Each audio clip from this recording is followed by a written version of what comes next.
বাগেরহাটের মোংলায় বাস ও মাইক্রোবাসের সংঘর্ষে প্রাণ গেল অন্তত ১৩ জনের, ৯ মরদেহ খুলনা মেডিকেলে।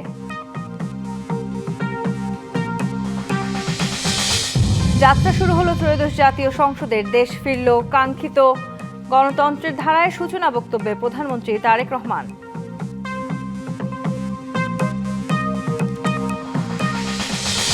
দেশকে দুর্নীতিতে চ্যাম্পিয়ন করেছিল আওয়ামী লীগ। সংসদের রাষ্ট্রপতি শাহাবুদ্দিন জুলাই যোদ্ধাদের প্রতি জানালেন কৃতজ্ঞতা।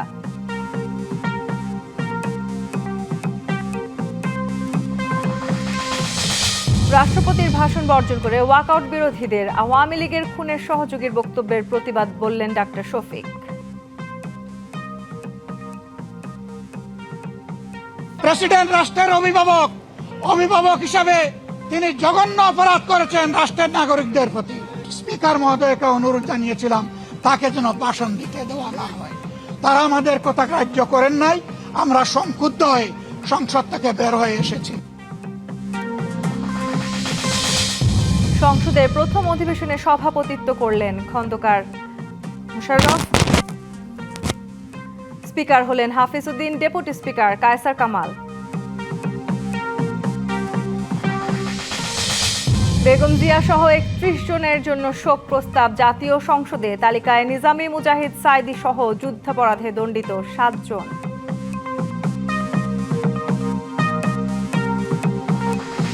বাগেরহাটের রামপালে নৌবাহিনীর বাস ও বরযাত্রীবাহী মাইক্রোবাসের সংঘর্ষে অন্তত ১৩ জন নিহত হয়েছে। তাদের মধ্যে বর কনে সহ ১২ জন এক পরিবারের সদস্য। এই দুর্ঘটনায় হতাহতের সংখ্যা আরও বাড়তে পারে। বিকেল ৪টার দিকে বাগেরহাটের রামপাল উপজেলায় খুলনা মোংলা মহাসড়কের বেলাই ব্রিজের কাছে এই দুর্ঘটনা ঘটে। নিহত ৯ জনের মরদেহ খুলনা মেডিকেল কলেজ হাসপাতালে নেওয়া হয়েছে। নৌবাহিনীর সদস্য সহ আহত অন্তত ৫ জনের চিকিৎসা চলছে। বাকি ৪ জনের মরদেহ রামপাল স্বাস্থ্য কমপ্লেক্সে নেওয়া হয়েছে। নিহত সবাই মোংলার বাসিন্দা।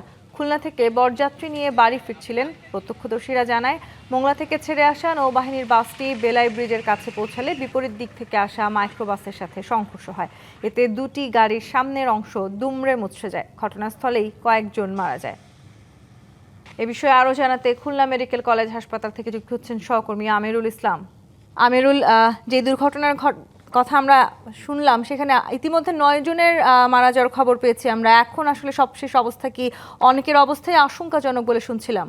খুলনা মেডিকেল কলেজ হাসপাতালে চিকিৎসার জন্য উন্নত চিকিৎসার জন্য যে সড়ক দুর্ঘটনা আহত হয়েছিলেন তাদেরকে খুলনা মেডিকেল কলেজ হাসপাতালে আনা হয়েছিল এবং এখানে আনার পরে কিন্তু ৯ জনের মৃত্যু হয়েছে আর ১ জন গুরুতর অবস্থায় খুলনা মেডিকেল কলেজ হাসপাতালে চিকিৎসাধীন রয়েছে। আমরা কথা বলবো এখানে দায়িত্বে রয়েছেন যারা।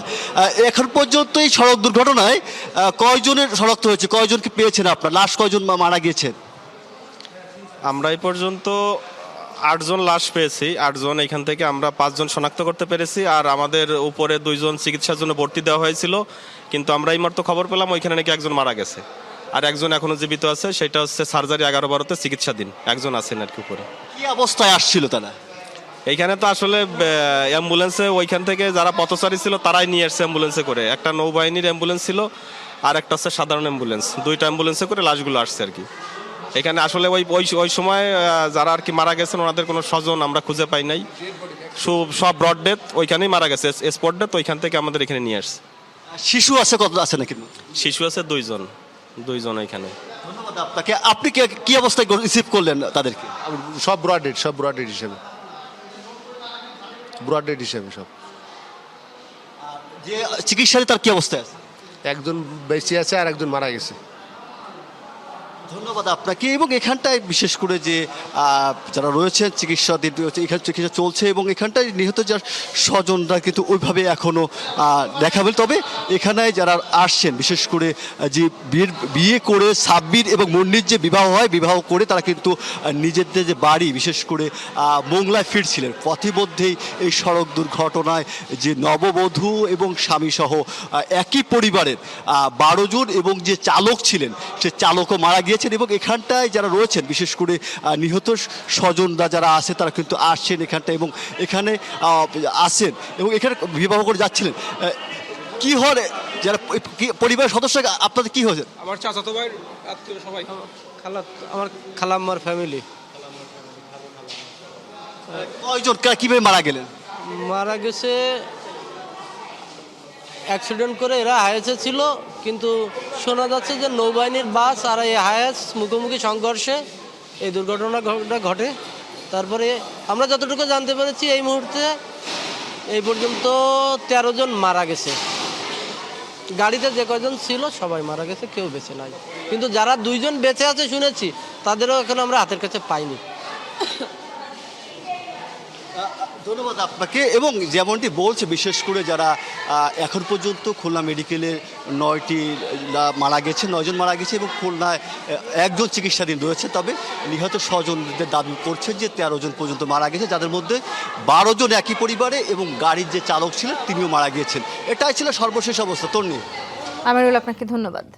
দেশ ফিরল কাঙ্ক্ষিত গণতন্ত্রের ধারায়, বললেন প্রধানমন্ত্রী ও সংসদ নেতা তারেক রহমান। ত্রয়োদশ জাতীয় সংসদের প্রথম অধিবেশনের সূচনা বক্তব্যে তিনি এই কথা বলেন। পরে শুভেচ্ছা বক্তব্যে প্রধানমন্ত্রী সংসদকে অর্থবহ করার আহ্বান জানিয়ে বলেন, এই সংসদের প্রতি দেশের মানুষের প্রত্যাশা অনেক। বৃহস্পতিবার সকাল 11টা 5 শুরু হয় ত্রয়োদশ জাতীয় সংসদ অধিবেশন। পবিত্র ধর্মগ্রন্থ পাঠের মধ্য দিয়ে শুরু হয় কার্যক্রম। নবযাত্রায় সংসদীয় শাসন ব্যবস্থার ধারায় প্রত্যাবর্তন করে দেশ। নির্ধারিত সময়ে উপস্থিত হন প্রধানমন্ত্রী তারেক রহমান, সংসদ সদস্যসহ আমন্ত্রিত অতিথিরা। স্পিকারহীন সংসদের কার্যক্রম শুরু হয় প্রধানমন্ত্রীর সূচনা বক্তব্য দিয়ে। 1.5 দশকের ফ্যাসিবাদী এবং তাবেদারি শাসন শোষণের পর জনগণের ভোটে জাতীয় সংসদের কার্যক্রম শুরু হতে যাচ্ছে।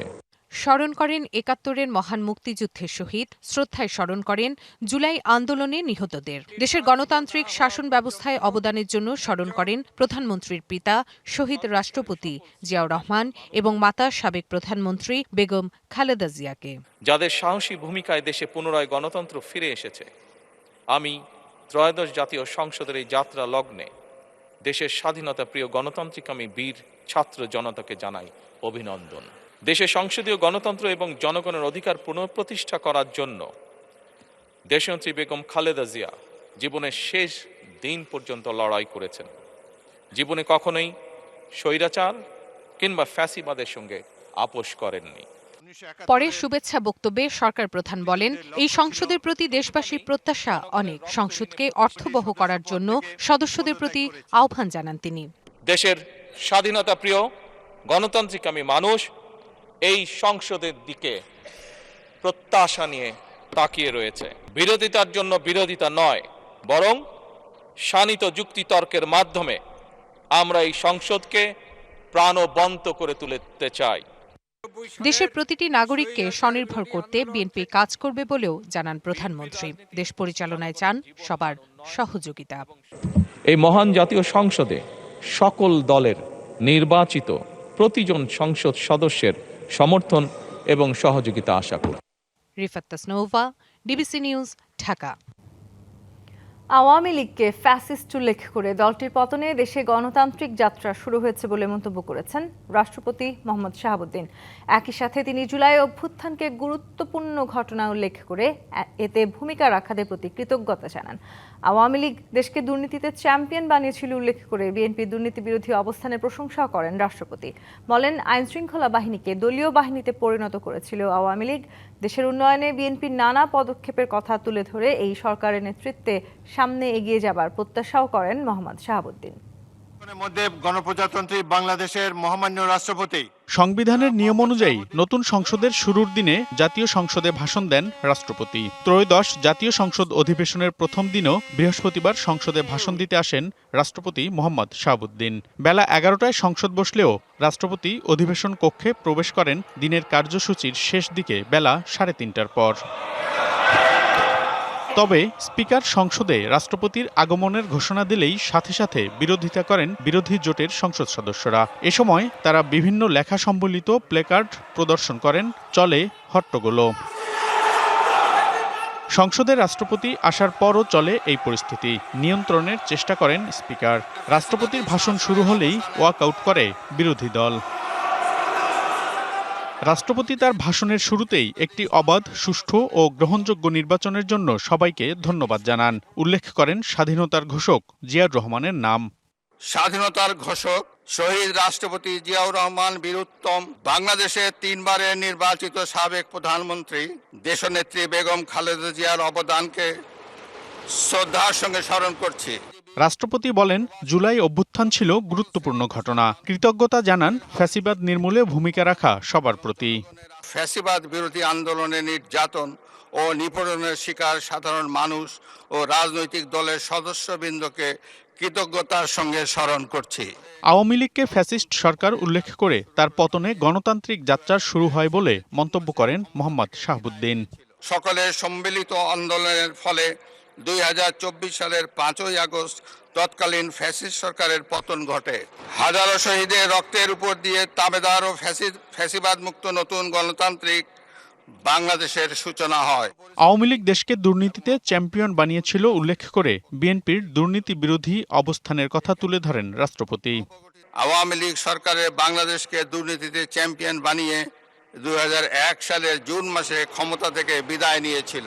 2006 সালের অক্টোবর মাসে বিএনপি যখন রাষ্ট্র ক্ষমতা থেকে বিদায় নেয়, তার অনেক আগেই বিশ্বে দুর্নীতিতে চ্যাম্পিয়নের কলঙ্ক থেকে মুক্ত হয়ে বাংলাদেশ এশিয়ার ইমার্জিং টাইগার হিসাবে স্বীকৃতি পায়। তিনি বলেন, আওয়ামী লীগ আইনশৃঙ্খলা বাহিনীকে দলীয় বাহিনীতে পরিণত করেছিল। তুলে ধরেন প্রতিরক্ষা বাহিনীকে রাজনীতি মুক্ত করার বর্তমান সরকারের অবস্থানের কথা। বর্তমান সরকার মনে করে সুশৃঙ্খল, রাজনীতি মুক্ত ও যুগ উপযোগী সক্ষমতায় গড়ে ওঠা প্রতিরক্ষা বাহিনী কেবল দেশকে নিরাপদ রাখতে পারে। বিএনপি সরকারের দারিদ্র্য বিমোচন, বেকারত্ব দূরীকরণ, অর্থনৈতিক সক্ষমতা বৃদ্ধি, কূটনৈতিক পদক্ষেপ, সন্ত্রাস ও উগ্রবাদ দমন সহ নানা কর্মপরিকল্পনার কথা ছিল রাষ্ট্রপতির ভাষণে। এবারও দুর্নীতি দমন এবং আইন শৃঙ্খলা নিয়ন্ত্রণই হবে বর্তমান সরকারের প্রথম এবং প্রধান অগ্রাধিকার। মনিরুল সোহাগ, ডিবিসি নিউজ, ঢাকা। ত্রয়োদশ সংসদের প্রথম দিনের অধিবেশনে রাষ্ট্রপতি মোহাম্মদ শাহাবুদ্দিনের ভাষণের প্রতিবাদ জানিয়ে ওয়াকআউট করেছে বিরোধী দল। বেলা 3:30টার দিকে অধিবেশন কক্ষে রাষ্ট্রপতির প্রবেশের ঘোষণায় আসন ছেড়ে দাঁড়িয়ে প্রতিবাদ জানান জামায়াত জোটের এমপিরা। হট্টগোলের মধ্যে রাষ্ট্রপতি ভাষণ শুরু করলে বেরিয়ে যান তারা। বিরোধী দল বলছে, ফ্যাসিবাদের সাথে জড়িত কেউ এই সংসদে বক্তব্য দিতে পারেন না। জুলাইয়ের সাথে গাদ্দারি মেনে নেওয়া হবে না। আমি এখন মহামান্য রাষ্ট্রপতি জনাব মোহাম্মদ শাহাবুদ্দিনকে তার মূল্যবান ভাষণ প্রদানের জন্য অনুরোধ জানাচ্ছি। অনুগ্রহ করে আমার কথা শোনার চেষ্টা করুন। সংবিধান এবং রেওয়াজসমূহ অনুসরণ করতে চাই। আপনারা এখানে কোনো খারাপ প্রেসিডেন্স উত্থাপন করবেন না। ত্রয়োদশ সংসদের প্রথম অধিবেশনের প্রথম দিনের কর্মসূচি অনুযায়ী রাষ্ট্রপতি মোহাম্মদ শাহাবুদ্দিনকে ভাষণ দেওয়ার জন্য অনুরোধ জানান স্পিকার হাফিজউদ্দিন আহমদ। এ সময় দাঁড়িয়ে প্রতিবাদ জানান বিরোধী দলের সংসদ সদস্যরা। হাতে ছিল প্লাকার্ড, তাতে লেখা জুলাই নিয়ে গাদ্দারি চলবে না, বিশ্বাসযোগ্যতা বন্ধ করো সহ নানা স্লোগান। রাষ্ট্রপতি এর মধ্য দিয়েই সংসদের অধিবেশনে ঢোকেন রাষ্ট্রপতি। হইচইয়ের মধ্যেই শুরু করেন বক্তব্য। এরপর ওয়াকআউট করে বিরোধী দল। সাংবাদিকবৃন্দ, আপনাদের সবাইকে জানাই আন্তরিক অভিনন্দন ও শুভেচ্ছা। বাইরে এসে বিরোধী দলীয় নেতা ডাক্তার শফিকুর রহমান বলেন, আওয়ামী লীগের সময়ে খুনের সহযোগী ছিলেন রাষ্ট্রপতি। বিরোধিতার পরও সংসদে তিনি বক্তব্য দেওয়ায় বেরিয়ে এসেছেন তারা। আগামীতে সংসদে কোনো অন্যায় মেনে নেওয়া হবে না। প্রেসিডেন্ট রাষ্ট্রের অভিভাবক হিসাবে তিনি জঘন্য অপরাধ করেছেন রাষ্ট্রের নাগরিকদের প্রতি। স্পিকার মহোদয়কে অনুরোধ জানিয়েছিলাম তাকে যেন ভাষণ দিতে দেওয়া না হয়। তারা আমাদের কথা গ্রাহ্য করেন নাই। আমরা সংক্ষুব্ধ হয়ে সংসদ থেকে বের হয়ে এসেছি। আগামীতে এই সংসদে কোনো অন্যায়কে আমরা বরদাস্ত করব না এবং মেনে নেব না। এর আগে সংসদে তিনি বলেন, জুলাইয়ের রক্তের উপর দাঁড়ানো এই সংসদ যেন কারো চরিত্র হরণের কেন্দ্রবিন্দু না হয়। বেশিরভাগ সময় ফ্যাসিজমের কবলে পড়ে এই সংসদ ছিল অনেকটা দামি সংসদ, অকার্যকর।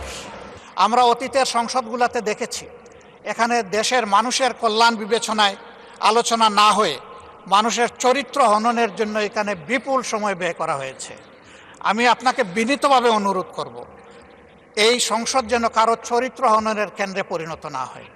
আপনার কাছ থেকে কেউ সামান্যতম সুযোগও যেন এই ব্যাপারে না পায়। শোক প্রস্তাবের উপর আলোচনায় অংশ নেন বিরোধী দলের সংসদ সদস্যরা। এতে প্রস্তাব করেন মতিউর রহমান নিজামী, আলী আহসান, মোহাম্মদ মুজাহিদ, ওসমান হাদি, আবরার ফাহাদ সহ আরও কয়েকজনের নাম। ফ্যাসিবাদ ও এর দোসরমুক্ত সংসদের প্রত্যাশা জানান তারা। আমাদের জুলাই গণ অভ্যুত্থানের অকুতোভয়ী সাহসী যোদ্ধা শরীফ ওসমান হাদির নাম শোক প্রস্তাবের জন্য আমরা প্রস্তাবিত করছি। ভারতীয় আধিপত্যবাদ বিরোধী লড়াইয়ের অন্যতম প্রতীক শহীদ আবরার ফাহাদের নাম আমরা প্রস্তাব করছি এবং ভারতীয় আধিপত্যবাদ বিরোধী লড়াইয়ের অন্যতম আরেকটি প্রতীক শহীদ ফেলানী খাতুনের নাম আমরা প্রস্তাব করছি। Hasan Al Mamun, DBC news, Dhaka. ত্রয়োদশ সংসদের প্রথম অধিবেশনে শোক প্রস্তাবের আলোচনায় সংসদ সদস্যরা সাবেক প্রধানমন্ত্রী বেগম খালেদা জিয়ার অবদানের কথা উল্লেখ করে তার শূন্যতার অনুভূতি প্রকাশ করেন। এছাড়া সংসদীয় গণতন্ত্র পুনরুত্থানে সাবেক রাষ্ট্রপতি শহীদ জিয়াউর রহমানের অবদান স্মরণ করেন। এ সময় শোক প্রস্তাবে যুক্ত করা হয় ৭১-এর যুদ্ধাপরাধে দণ্ডিত জামায়াত ইসলামীর ৬ জন এবং বিএনপির এক নেতার নাম। ফ্যাসিস্ট আমলে সংসদকে আলোচনার কেন্দ্রবিন্দু না করে একদলীয় সার্কাসে পরিণত করা হয় বলেও অভিযোগ করেন সরকার দলীয় সংসদ সদস্যরা। অনুসারী এখন শোক প্রস্তাব। বৃহস্পতিবার ত্রয়োদশ সংসদের প্রথম অধিবেশনে দিনের কর্মসূচি অনুযায়ী প্রয়াত সাবেক প্রধানমন্ত্রী বেগম খালেদা জিয়া, সাবেক মন্ত্রী মতিয়া চৌধুরী সহ ৩১ জনের স্মরণে সংসদে শোক প্রস্তাব উত্থাপন করেন নবনির্বাচিত স্পিকার হাফিজউদ্দিন আহমেদ বীর বিক্রম। দেশনেত্রী বেগম খালেদা জিয়াকে গভীর শ্রদ্ধার সাথে স্মরণ করছে। শোক প্রস্তাব ও শহীদ জুলাই যোদ্ধাদের নিয়ে আলোচনা করেন সংসদ সদস্যরা। জুলাই শহীদদের রক্তের ঋণে সারা বাংলাদেশের মানুষ এই সংসদ আবদ্ধ। এই সংসদকে জুলাই শহীদদের রক্তের ঋণকে ধারণ করে তাদের আকাঙ্ক্ষাকে পূরণ করতে হবে। এই জুলাই বিপ্লবের প্রতি কৃতজ্ঞ সারা জাতি। এই জুলাই বিপ্লব যারা সংগঠিত হয়েছে তারা ইতিহাসের পাতায় মহাবীর হিসেবেই অন্যান্য বীরদের মতো তাদের স্থান থাকবে। সাবেক প্রধানমন্ত্রী বেগম খালেদা জিয়ার অবদানের কথা উল্লেখ করে তার শূন্যতার কথাও বলেন অনেকে। আজকে জাতীয়তাবাদী শক্তি যেখানে দাঁড়ানো, মৃত দেশনেত্রী খালেদা জিয়া জীবিত খালেদা জিয়ার চেয়ে অনেক বেশি পাওয়ারফুল, অনেক বেশি শক্তিশালী। দেশনেত্রী বেগম খালেদা জিয়া বাংলাদেশের গণতন্ত্রের প্রতীক।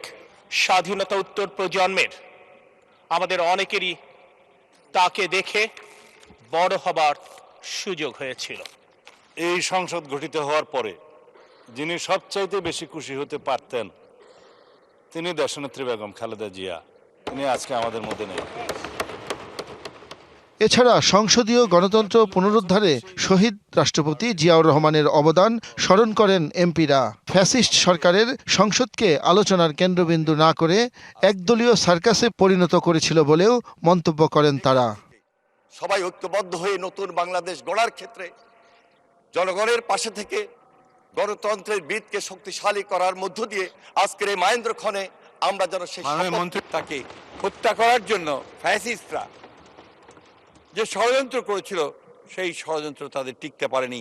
শেষ পর্যন্ত ছাত্র জনতার অভ্যুত্থানের মধ্য দিয়ে তিনি মুক্ত হয়েছিলেন। স্পিকার তার বক্তব্যে বলেন, জনগণ সংসদের কার্যক্রম দেখতে অধীর আগ্রহে অপেক্ষা করছে।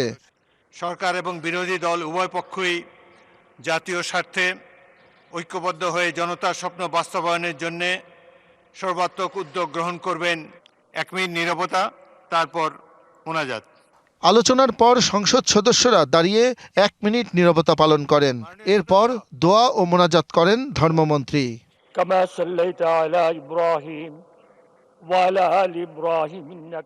শাহ ইমন, ডিবিসি নিউজ, ঢাকা। ত্রয়োদশ জাতীয় সংসদের স্পিকার নির্বাচিত হলেন অবসরপ্রাপ্ত মেজর হাফিজউদ্দিন আহমদ বীর বিক্রম, আর ডেপুটি স্পিকার হয়েছেন ব্যারিস্টার কায়সার কামাল। ডক্টর খন্দকার মোশাররফ হোসেনের সভাপতিত্বে অনুষ্ঠিত প্রথম অধিবেশনে তারা নির্বাচিত হন। পরে সংসদ ভবনে রাষ্ট্রপতির কক্ষে নবনির্বাচিত স্পিকার ও ডেপুটি স্পিকারকে শপথ পাঠ করান রাষ্ট্রপতি মোহাম্মদ শাহাবুদ্দিন।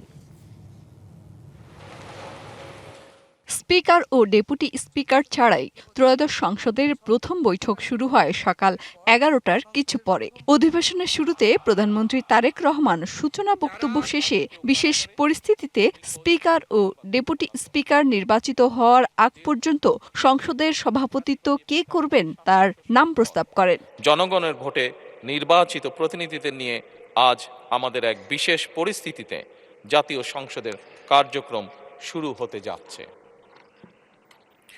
এমন পরিস্থিতিতে আমরা সংবিধান এবং সংসদের কার্যপ্রণালী বিধির বিধান অনুসরণ পূর্বক ত্রয়োদশ জাতীয় সংসদে সভাপতিত্ব করার জন্য আজ আমি প্রবীণ রাজনীতিবিদ এবং 5 বারের মতন নির্বাচিত জাতীয় সংসদ সদস্য জনাব ডক্টর খন্দকার মোশাররফ হোসেনের নাম প্রস্তাব করছি। প্রধানমন্ত্রীর প্রস্তাবের সমর্থন জানান স্থানীয় সরকার মন্ত্রী মির্জা ফখরুল ইসলাম আলমগীর। আমি আমাদের দলের পক্ষ থেকে এটাকে পূর্ণ সমর্থন জানাচ্ছি।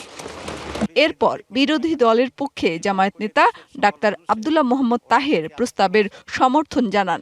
মাননীয় প্রধানমন্ত্রীর এই প্রস্তাবকে আমরা বিরোধী দলের পক্ষ থেকে পূর্ণ সমর্থন জানাচ্ছি।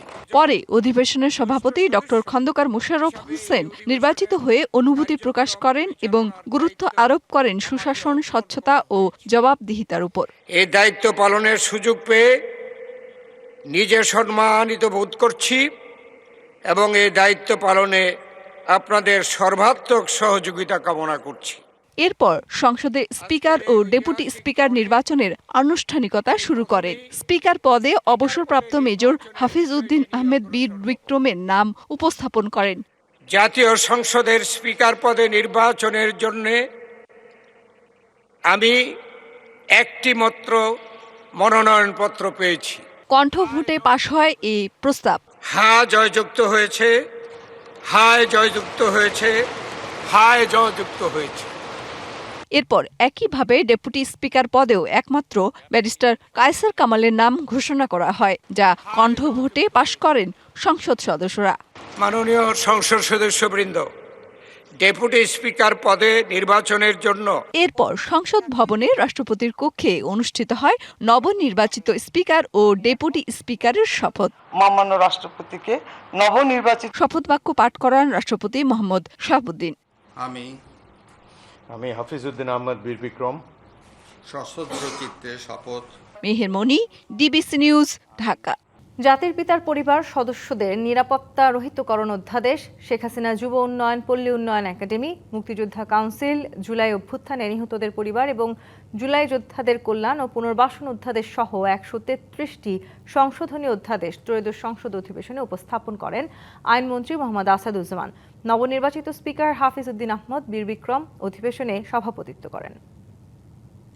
শেখ হাসিনা জাতীয় যুব উন্নয়ন ইনস্টিটিউট অধ্যাদেশ 2024, বাংলাদেশ এনার্জি রেগুলেটরি কমিশন সংশোধন অধ্যাদেশ 2024, বিশেষ নিরাপত্তা বাহিনী স্পেশাল সিকিউরিটি ফোর্স সংশোধন অধ্যাদেশ 2024, জাতির পিতার পরিবার সদস্যগণের নিরাপত্তা রহিতকরণ অধ্যাদেশ 2024 আপনার সামনে উপস্থাপন করা হলো মাননীয় স্পিকার।